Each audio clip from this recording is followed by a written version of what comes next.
The night was quiet at Central State University. Most students were sleeping, but Jake Williams was still awake in his dorm room. He was studying for his math test when a bright blue light suddenly filled his small room. Jake jumped back from his desk, knocking over his chair.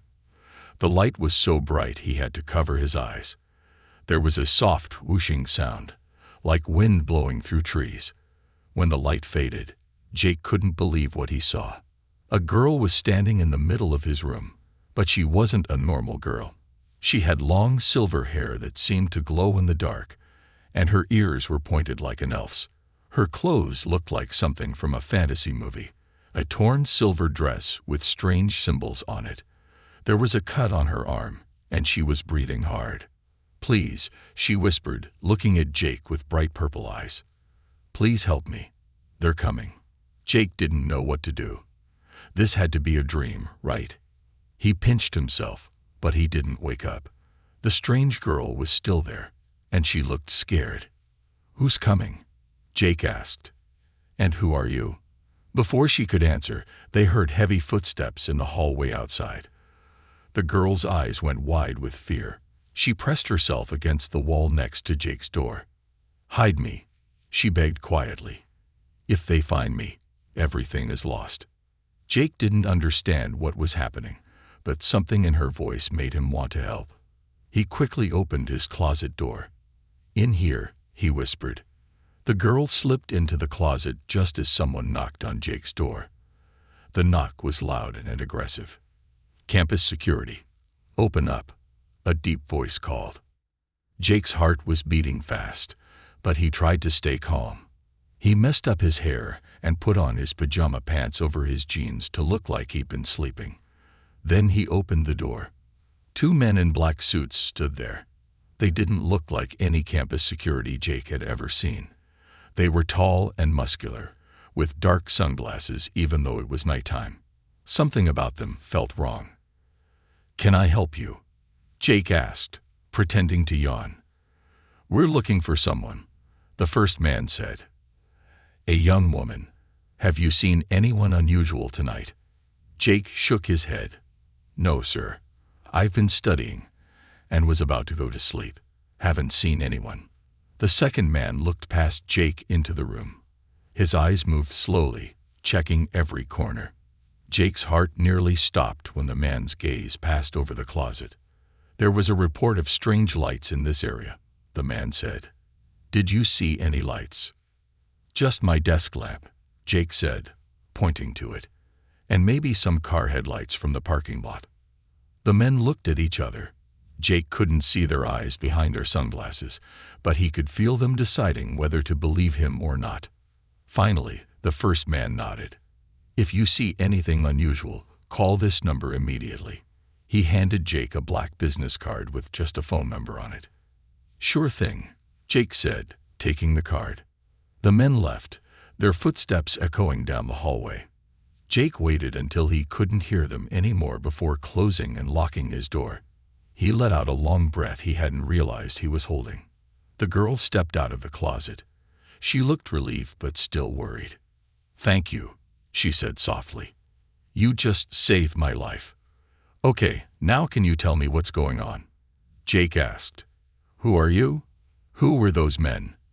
And how did you appear in my room?" The girl sat down on Jake's bed, looking tired. "My name is Lyra," she said. "And what I'm about to tell you will sound impossible, but I need you to believe me." She took a deep breath. "I'm a princess from another world, and those men are assassins trying to kill me." Jake stared at her. Part of him wanted to laugh. This had to be some kind of joke. But then he remembered the bright light, her strange appearance, and those scary men in black suits. Maybe impossible things could happen after all. "I know it's a lot to take in," Lyra said, seeing his expression. "But I have nowhere else to go. Will you help me?" Before Jake could answer, they heard more footsteps in the hallway. Lyra tensed up again. Jake realized that whatever he decided next would change his life forever. Jake's mind was racing as he listened to footsteps pass by his door again. He quickly turned off his desk lamp, leaving only moonlight streaming through the window. Lyra's silver hair seemed to glow softly in the darkness. "Those aren't normal assassins," Lyra whispered, pulling something from a hidden pocket in her dress. It was a small crystal that pulsed with blue light. "They're shadow hunters. They can smell magic." As if to prove her point, a strange scent like burning metal filled the room. Jake wrinkled his nose. "What's that smell?" "They're using tracking spells," Lyra explained. She held up the crystal, which started blinking faster.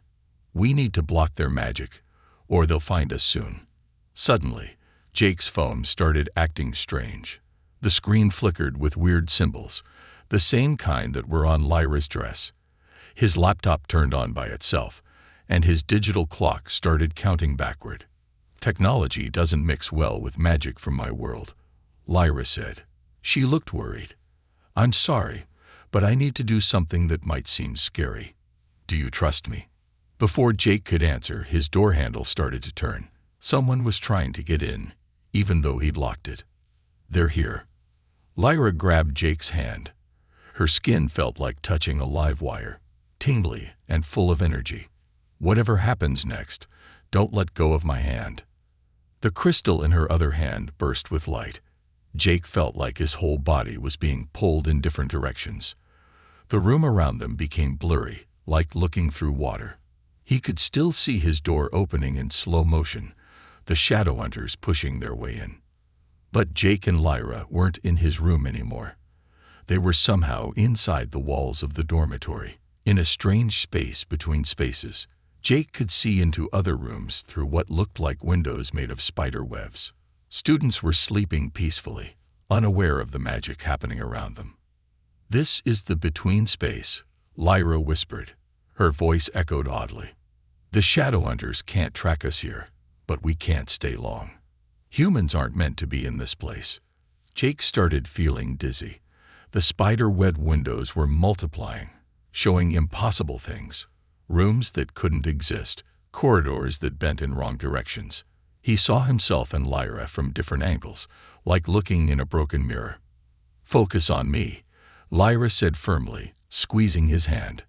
"Your mind is trying to make sense of things it wasn't designed to see. Just look at me." Jake concentrated on Lyra's face. As he did, he noticed something changing about her. In the between space, she looked more alien. Her skin had a pattern like moving starlight, and her eyes held entire galaxies. She wasn't just a princess. She was something much stranger. "The men hunting me," she said, "they work for someone called the Void Emperor. He's taken over my kingdom using forbidden technology, mixing magic with machines in ways that corrupt both. That's why I came to Earth. Your world is the only place where technology and magic can exist separately." Jake's head was spinning, but not just from the between space now. "So those symbols on my phone. The barrier between worlds is breaking," Lyra said grimly. "The Void Emperor is trying to force his way through. If he succeeds, both our worlds will be in danger." They heard shouts of frustration from the real world. The shadow hunters had lost their trail. But Jake also heard something else, a deep humming that made his teeth hurt. "They're calling for backup," Lyra said. She looked exhausted, using their tech-enhanced magic. "We need to move, but I'm too weak to create another portal right now." "What happens if we go back to normal space?" Jake asked. "They'll find us eventually. The crystal can hide us for a while." "But," Lyra swayed on her feet. The between space flickered around them. Jake made a decision. "My friend Thomas has a cabin in the woods, about an hour from here. No electricity, no technology. Would that help?" Lyra's eyes lit up, literally with tiny sparks of silver. "Yes, a place without technology would mask my magical signature. But how do we get there?" Jake grinned. "I have an old truck that's so basic it barely has electronics. Will that work?" A machine powered purely by mechanics. Lyra actually smiled for the first time. "That's perfect." But Jake, her face became serious again. "If you help me leave campus, you'll be involved in this fight. The shadow hunters will mark you as my ally." There's no going back. The between space shimmered around them like northern lights. Through the spider web windows, Jake could see the Shadowhunters searching room after room, getting closer. In their frustration, they were becoming less careful about appearing normal. Their skin was starting to glow with unnatural purple light, and their movements were too quick to be human. Jake thought about his normal life. Classes, studying, hanging out with friends. Then he looked at Lyra, with stars swimming under her skin and galaxies in her eyes. He thought about what would happen if the Void Emperor succeeded in breaking down the walls between worlds. "I'm already involved," he said. "Now let's figure out how to get to my truck without being seen." The humming sound grew louder. Through one of the windows, they saw more Shadowhunters arriving outside the dorm. But these new ones weren't even trying to look human anymore. They wore armor that seemed to be alive, with circuits that pulsed like veins carrying glowing purple blood. "Time to run," Lyra whispered. Jake's old truck rattled down the dark country road, its headlights cutting through the midnight fog. The engine made weird noises every time Lyra used her magic to mask their trail, like the truck was responding to her power. "Left here," Jake said, pointing to an almost invisible dirt path. "Thomas's cabin is about 2 miles into the woods." Lyra was huddled in the passenger seat, her crystal now dim and pulsing weakly. "Your machine is amazing," she whispered, touching the dashboard with wonder. "So simple, yet so clever. On my world, we forgot how to build things without magic." Suddenly, the truck's engine coughed and died. They rolled to a stop in the middle of the path. No. Jake turned the key, but nothing happened. It was working fine this morning. Lyra's eyes widened. "Jake, look." She pointed at the rear-view mirror. Purple light was reflecting off the trees behind them. The fog was turning an unnatural color, and they could hear the low hum of advanced machinery getting closer. "They're not following our trail," Lyra realized. "They're following the disturbances my magic creates in your technology." She looked at Jake with panic. "Every time I used magic to hide us, I was actually leading them right to us." Jake jumped out and lifted the truck's hood. "Can you do something? Anything?" Lyra joined him, her dress now transformed into more practical earth clothes, jeans and a hoodie she had borrowed from Jake. She held her crystal over the engine, but its light was barely visible now. "I'm too weak," she said. Using the between space took too much energy. The humming was getting louder. Through the fog, they could see shapes moving. The Shadowhunters' living armor glowing like toxic fireflies.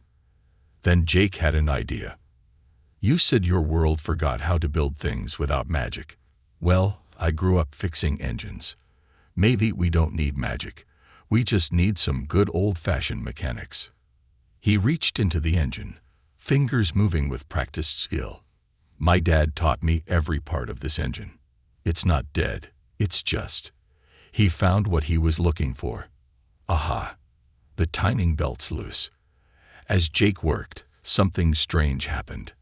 Every time his hands touched the engine, Lyra's crystal glowed a little brighter. She gasped. "Jake, you're channeling something. Not magic, but it's like the machine is responding to your understanding of it. I've never seen anything like this." The humming behind them grew to a crescendo. Through the trees, they could see the Shadowhunters' armor changing shape, becoming more predatory. But Jake stayed focused on the engine. "Come on, you beautiful piece of Detroit steel," he muttered. "Just a little more." The crystal in Lyra's hand suddenly blazed with bright blue light. At the same time, Jake felt the engine connect in a way he'd never experienced before. It was like he could feel every piston, every spark plug, every moving part. "Jake," Lyra said in awe, "I think we just discovered something. On my world, we bind magic to machines through force. But you understand the machine's heart. You're creating a natural bridge between magic and technology."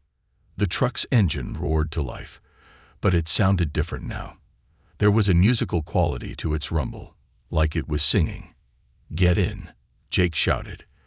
They jumped back in the truck just as the first shadow hunter burst through the fog. Its armor had transformed into something like a mechanical panther, circuits pulsing with violent purple energy. But when Jake hit the gas, the truck responded like it never had before. They shot forward with incredible speed, but it wasn't just the engine.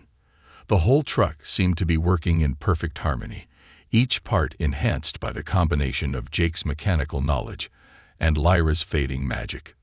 "This is impossible." Lyra laughed as they sped through the woods, the truck handling the rough path like it was a smooth highway. "You've done something that hasn't been done since the ancient times of my world." In the back seat, her crystal was glowing steadily now, recharged by whatever was happening with the truck. The shadow hunters were falling behind, their magically forced technology no match for this natural fusion of skill and power. But as they drove, Jake noticed something worrying. Strange symbols were appearing on his skin, glowing with the same blue light as Lyra's crystal. They looked like circuit diagrams mixed with magical runes. "Lyra," he said, showing her his arm. "What's happening to me?" Her expression became serious. "The bridge goes both ways. Just as I'm learning about pure technology from you, you're being opened to the world of magic." She touched one of the glowing symbols. "These are mechanics' marks. In the oldest stories of my people, there were humans who could speak to machines, who could make technology and magic work together naturally." "Is that dangerous?" Before Lyra could answer, they heard a new sound above them, a deep, throbbing hum that made the trees shake. They looked up through the truck's windshield and saw something massive moving in the clouds. It was like a dark hole in the sky, rimmed with purple lightning.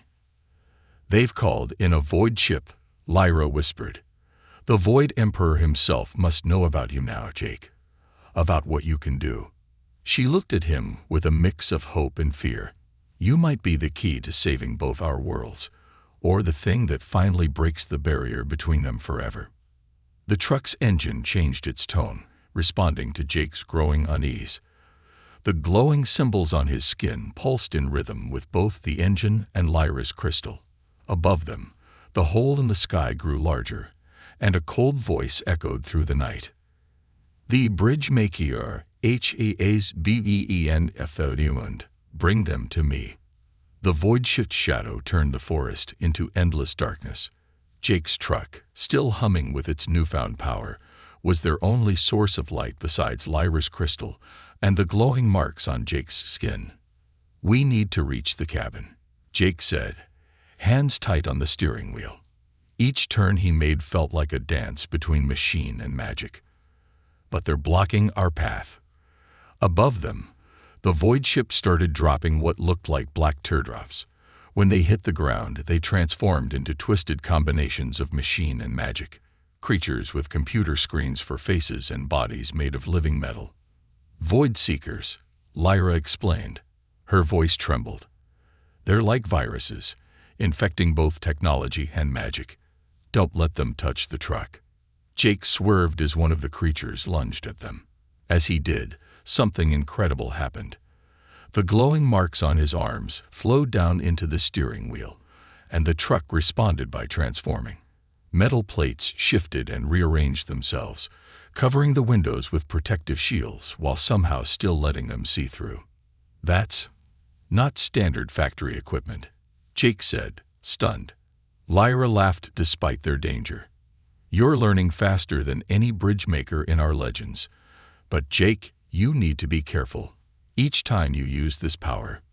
She was cut off as a void seeker landed on their hood. Its screen face displayed rows of corrupt code mixed with magical symbols.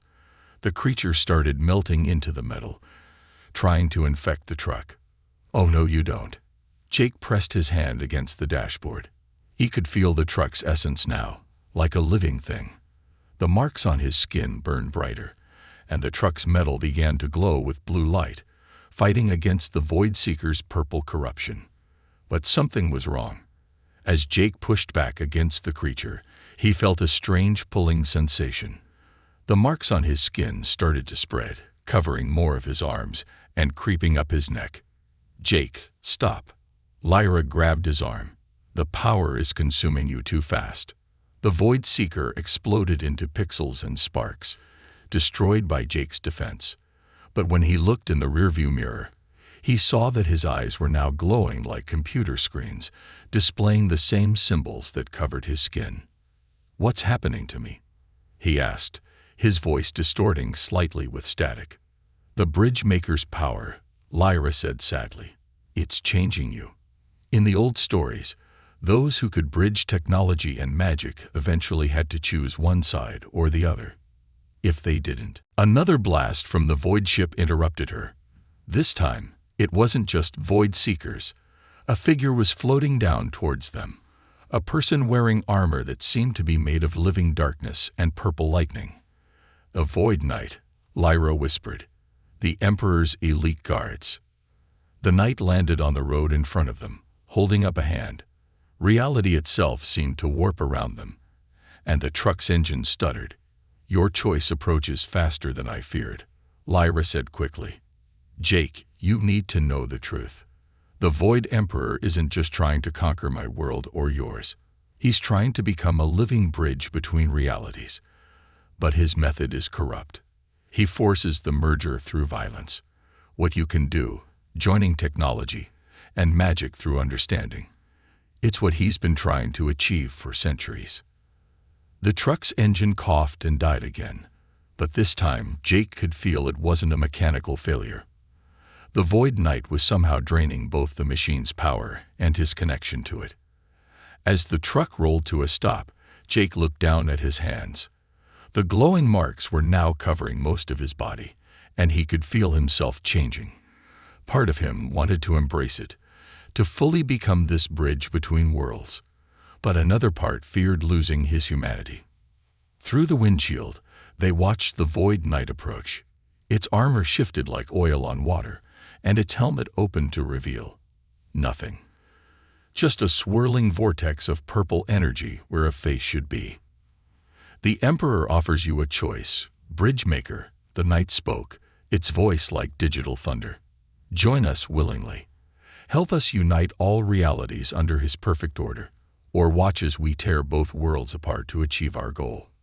Lyra's crystal pulsed weakly. She was almost out of power. "Jake," she whispered, "whatever you choose, choose it for yourself.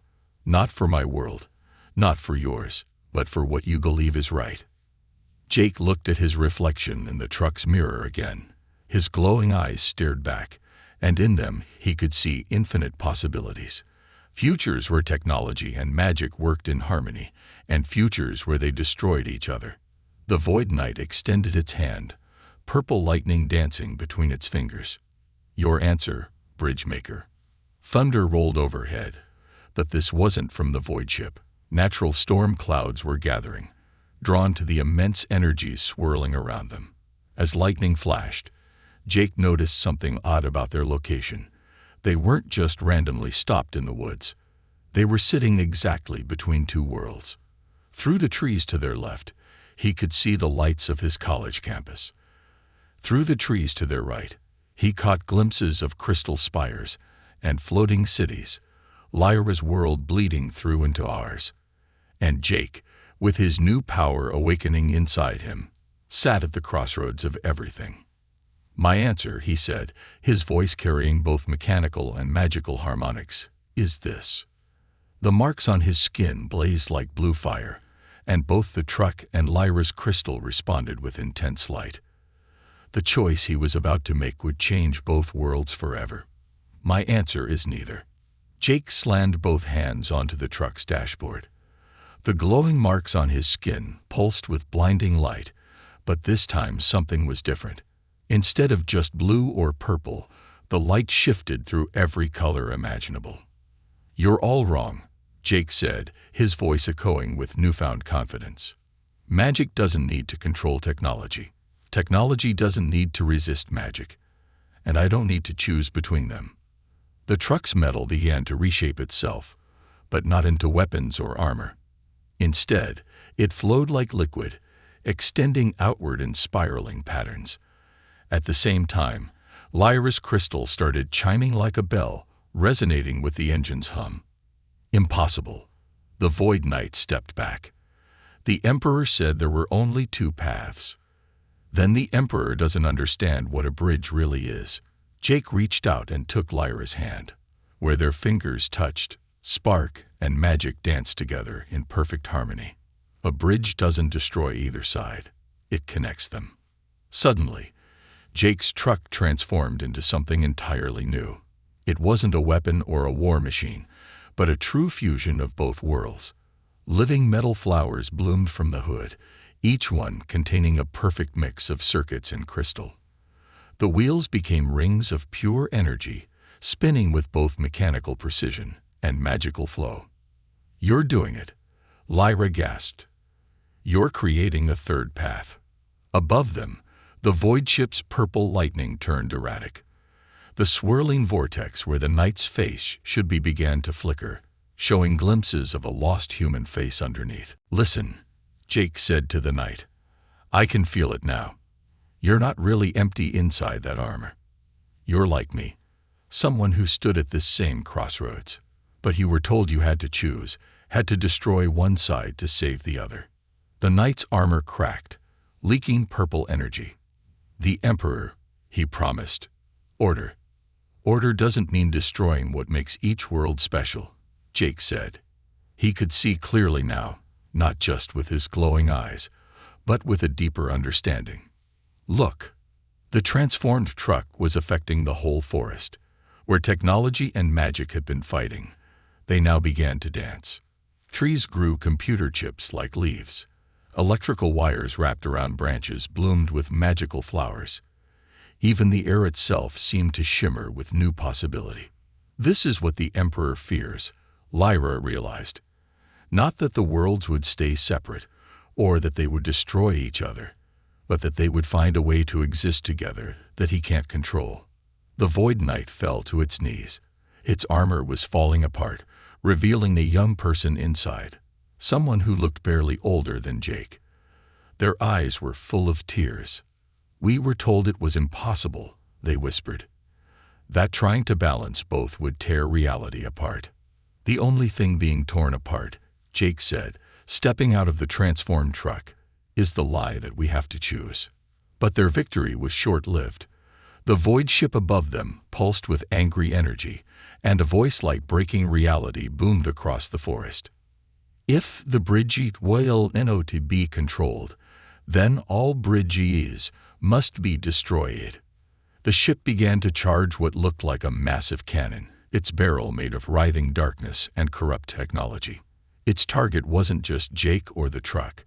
It was aimed at the very spot where the two worlds were bleeding together. "If that hits," Lyra cried, "it'll create a void between the worlds. Nothing will ever be able to cross between them again." Jake looked at his glowing hands, then at the transformed truck, then at the former Void Knight who was now standing with them. An idea formed in his mind. Crazy, impossible, but somehow perfect.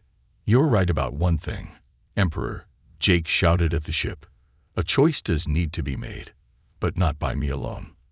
He reached out both hands, one toward Lyra, one toward the former knight. Everyone who stands at the crossroads deserves a voice in what comes next. As they joined hands, the truck's transformation began to spread. The ground under their feet became a platform of living metal and crystal, rising up toward the void ship. More importantly, everywhere it touched, the natural world wasn't destroyed. It was enhanced. Trees became towering spires of wood and silicon. The sky itself seemed to become clearer, as if reality was finally coming into proper focus. "The Emperor's coming himself," the former knight warned, their voice shaking.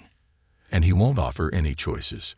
Indeed, they could see a figure forming in the heart of the void ship, a massive shape of shadow and corrupted light, reaching out to unmake everything they'd created.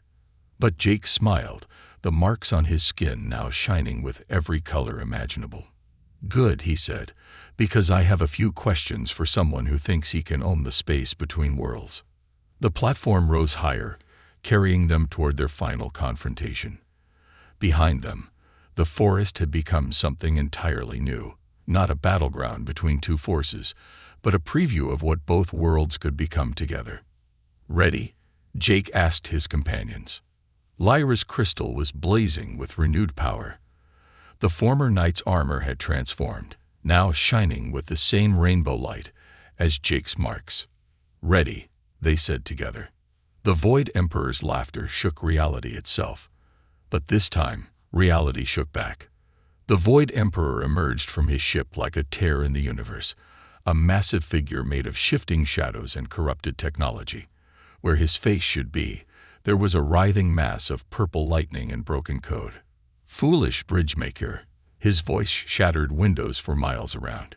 "You think you can challenge space between worlds. I am the void itself." Jake stood firm on their platform of living metal and crystal, Lyra, and the former knight beside him. The marks on his skin were now pulsing in rhythm with both the transformed truck below and the very fabric of reality around them. "No," Jake said calmly. "You're just someone who got lost in the dark." The Emperor lashed out with tendrils of void energy, but something unexpected happened when they struck Jake's platform. Instead of destroying it, the tendrils became entangled in the harmony Jake had created. What is this?" The Emperor's voice held confusion for the first time. "You tried to force the worlds together," Jake explained, walking forward. Where his feet touched, the platform bloomed with hybrid life, flowers made of circuitry that sang with magical energy. But the space between worlds isn't empty. It's not a void to be filled. It's alive. To demonstrate, Jake pressed his hand against the air itself. Reality rippled like water, and suddenly they could all see it. The infinite connections that had always existed between magic and technology, nature and progress, one world and another. Impossible. The Emperor tried to pull his tendrils back, but they were transforming, infected by the harmony rather than corruption. Where void energy touched Jake's creation, it began to fill with light. "Jake," Lyra gasped, "look at your eyes." In his reflection on the platform's surface, Jake saw that his eyes had become like windows between worlds. Through one eye, you could see the endless possibility of technology. Through the other, the infinite potential of magic. And where the views met in the middle, something entirely new was being born. The former knight stepped forward, their transformed armor resonating with the same energy.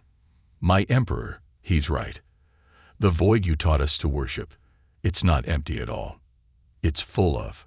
Silence. The Emperor's form grew larger, darkness spreading across the sky. "I will not be denied. I have into millennial learning to control the space between." But as his darkness spread, it revealed something unexpected. Inside the Emperor's shadowy form, they caught glimpses of a chamber filled with thousands of crystals like Lyra's, all corrupted and twisted. And in the center, "Those are bridge makers," Lyra realized in horror. "You've been capturing them throughout history, draining their power." Indeed, within each crystal was a faint figure, people who had discovered what Jake had, trapped between moments of choice. The Emperor had been stealing their power, trying to force a unity that could only come naturally. Jake felt something stir inside him, not just his own power, but the echoes of all those who came before. The marks on his skin began to change, taking on patterns he'd never seen before. Each one told the story of a different bridge maker, a different moment of harmony between worlds. "Let them go," Jake demanded. His voice carried the weight of centuries. "They are mine. The space between is mine." The Emperor's attack was devastating. A wave of pure void energy that should have annihilated everything in its path. But Jake didn't try to fight it. Instead, he opened his arms wide and welcomed it, letting the wave pass through him like light through a prism.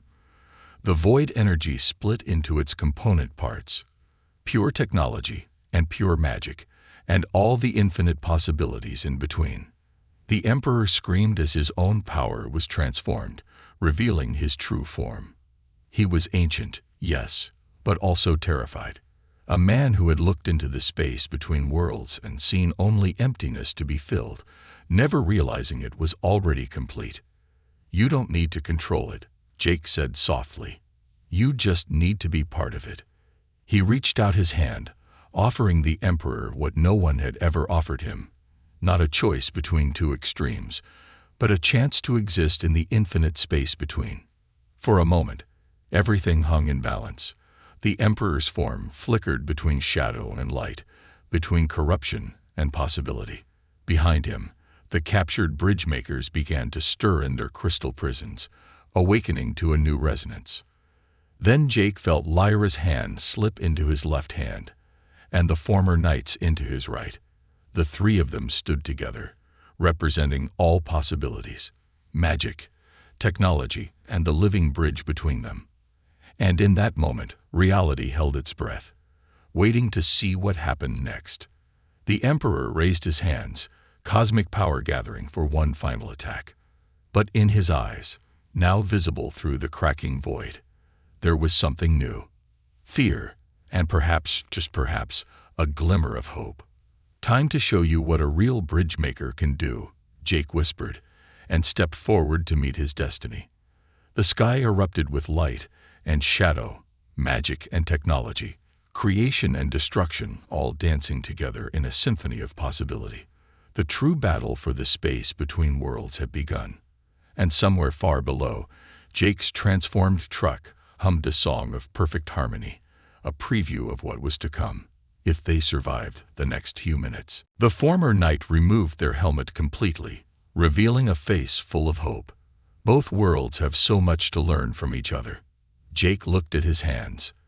The marks were still there, but they weren't trying to consume him anymore. They had found their balance, just as he had found his. He wasn't just a bridge maker now. He was part of something much larger. "So," he said with a smile, "who wants to help build some bridges?" The sun rose over both worlds simultaneously.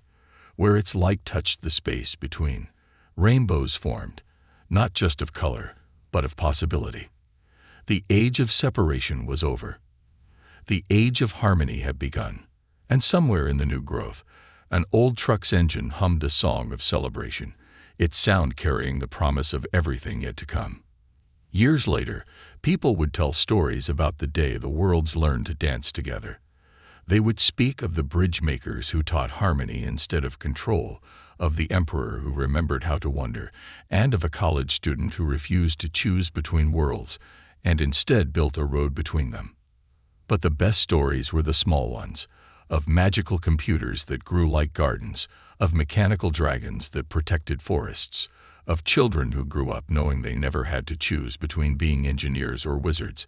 They could be both, and more. And if you listen carefully on quiet nights, you might still hear the hum of an old truck's engine, singing the endless song of bridges yet to be built. The end. The final battle didn't end with destruction. It ended with understanding. As Jake stepped into the Emperor's ultimate attack, something extraordinary happened. The marks on his skin began to tell a story, not just of power, but of connection. Each glowing symbol became a window into the Emperor's past. "You were the first, weren't you?" Jake said softly, watching the ancient memories play out. "The first human to ever see the space between worlds." The Emperor's attack faltered. Through the cracks in his void armor, they could see images of a young man from centuries ago, discovering the first bridge between magic and technology. I only wanted to understand."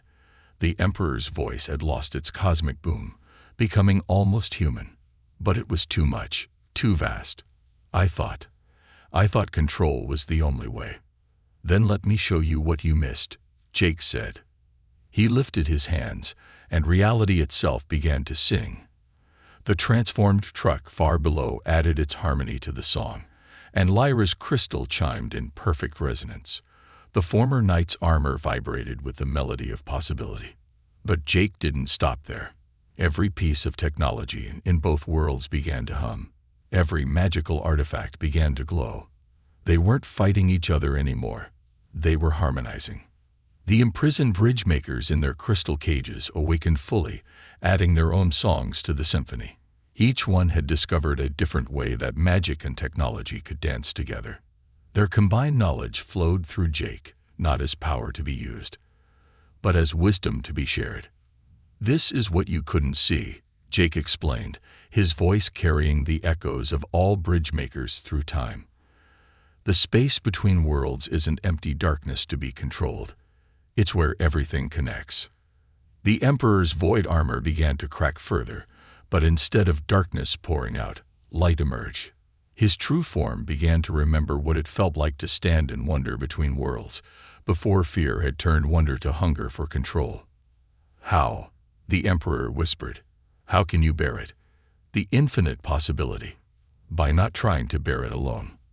Jake turned to Lyra, whose crystal was now singing with pure, restored magic. He turned to the former knight, whose armor shone with redeemed technology. He reached out to the awakening bridge makers, each one adding their unique harmony to the whole. "We're all bridges," Jake said. "Every person who's ever looked at the world and seen how things could work together instead of fighting. Every dreamer who's wondered, what if? Every builder who's combined the old and the new to make something beautiful." The void ship above them began to transform. Its corrupted surfaces sprouted flowers of light. Its weapons became fountains of pure creation. The very darkness it was made from turned to dawn. The Emperor looked at his hands as his void armor fell away completely, revealing the wonder-struck young man he'd once been. I remember now. The first time I saw both worlds. I didn't want to control them. I wanted to bridge them," Jake finished, "to help them grow together." The imprisoned bridge makers emerged from their crystals, centuries of captured dreamers finally free. But they didn't seek revenge. Instead, they gathered around the Emperor, each one sharing their piece of the infinite song. Reality shifted one final time. But instead of breaking, it healed. The borders between worlds didn't dissolve. They became transparent, like glass instead of walls. Through them, both sides could finally see each other clearly. Jake's truck, still transformed, had grown into something miraculous. It wasn't just a vehicle anymore. It was a seed. From it, new forms of life were spreading. Trees with digital leaves that processed sunlight into both energy and magic. Animals that could switch between physical and digital forms. Buildings that grew like plants while running on crystalline computers. "It's beautiful," the Emperor whispered, tears falling from his ancient eyes. "All this time, I was trying to force the future when I should have been helping it grow." Lyra stepped forward, her crystal now restored to full power. "Then help it grow now. There's so much work to be done."